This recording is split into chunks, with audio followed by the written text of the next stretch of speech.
welcome to my allotment. Today I'm going to give you a quick update of the sweetcorn. Now, you've probably heard me speak of before, lots of people losing their sweetcorn, so I'm going to show you what I'm going to be doing to try and save my crop.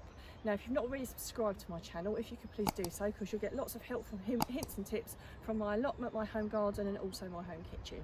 So, the last year or so, we've been experiencing a lot of sweetcorn damage. Now, there is such a lot of debate as to what it is. No one can quite make up their minds, but one way or another, some form of wild animal is getting at the sweetcorn. Now, I've just seen my father-in-law's has been attacked. Now, even though he put like a massive wire barricade up, some creature has come and eaten it overnight. So if you take a look and you look at the cobs here, they're ripped off and they are munched through. Now, it could be birds, badgers, rats, gosh, it could be all sorts of things, and the fact is we don't know what it is. But one thing we do know is that this wire really hasn't done anything, because quite honestly I couldn't imagine anything getting in and out of that, but it has. So if we move up to mine, and we can take a look at mine, because mine aren't quite so far on, and I've actually just picked one off today that looks like it's ready, so at least that's given me a little bit of notice to take care of mine a little bit more.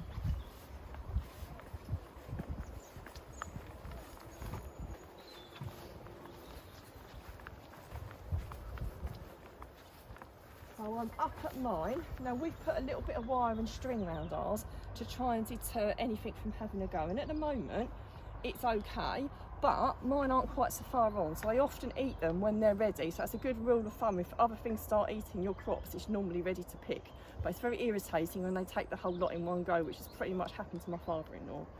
Now, the only thing I can do other than putting this wire netting around, which I've done already, is try and put something else down to stop them. Now, one top tip an organic gardener gave me was chili pepper.